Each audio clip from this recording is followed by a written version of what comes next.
Aujourd'hui nous allons parler des cyanobactéries. Si vous regardez cette vidéo, peut-être êtes-vous confronté à ce problème. En général, elles sont de couleur rouge mais peuvent être brunes ou vertes. Elles ont tendance à recouvrir aussi bien le sable que les roches. Pour les débutants qui ne peuvent l'identifier correctement et qui doutent entre la cyano et les dinos, je vous conseille de demander l'avis à des personnes plus expérimentées. En général, les discussions qui tournent autour de la cyanobactérie se rapportent aux nutriments, mais en fait, elles peuvent très bien se développer dans des bacs très riches comme dans des bacs très pauvres en nutriments, comme dans des bacs de qualité d'eau optimale.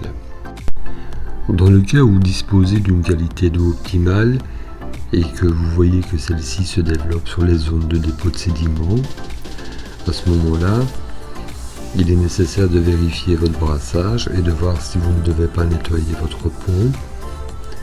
Si après nettoyage de la pompe vous n'avez pas de modification, alors vous devrez probablement réadapter votre brassage, voire rajouter une pompe supplémentaire. De plus, avec la croissance des coraux, le brassage se retrouve vite inadapté. Si la cyanobactérie se trouve uniquement sur le sable, aspirez la plus grosse partie et ajoutez les détrivores tels que les arcastères, Typicus et des Babylonia, afin que votre sable soit en permanence aéré par les détrivores. Les cyanobactéries apparaissent à un moment où l'aquarium se trouve en déséquilibre, voire parfois à la suite d'un stress du bac tel qu'une panne prolongée d'un appareil.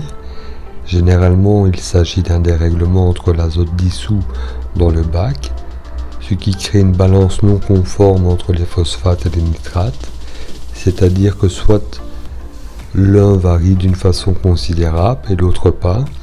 Ce déséquilibre va donc favoriser l'apparition de cyanobactéries. Il est donc important de déterminer la concentration en nitrate et en phosphate afin de pouvoir identifier ce déséquilibre.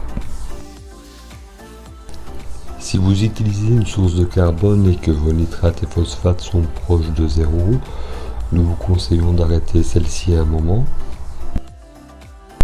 Alors pour savoir les bonnes concentrations en nitrate et en phosphate à avoir dans l'aquarium, je vous place le ratio de Redfield. Vous devez vous trouver dans la partie blanche du graphique et comme cela vous éviterez d'avoir des cyanobactéries.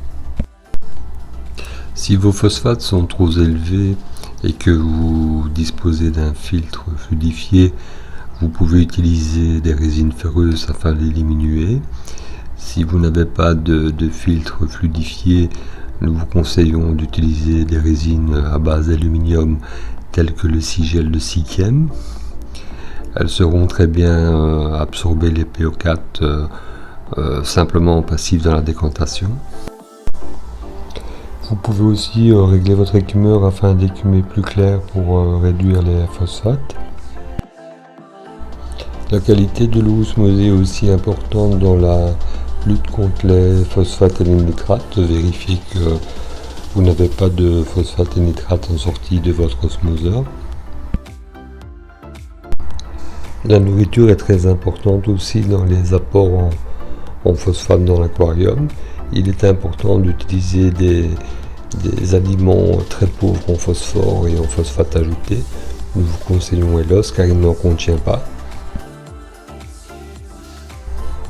L'ajout de bactéries vivantes hétérotrophes est vivement conseillé afin de lutter contre les cyanobactéries.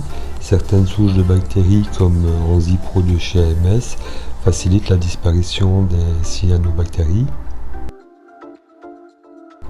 Nous vous conseillons de multiplier les sources de bactéries afin de maximiser vos chances dans la lutte contre la cyanobactérie.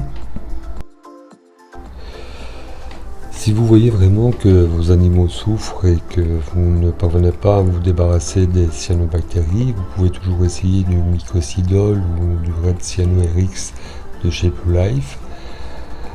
Ça donne de très bons résultats et ça efface rapidement les bactéries cyanopathogènes sans nuire aux habitants. Nous vous conseillons bien sûr de tester au maximum les méthodes naturelles avant d'utiliser les méthodes chimiques.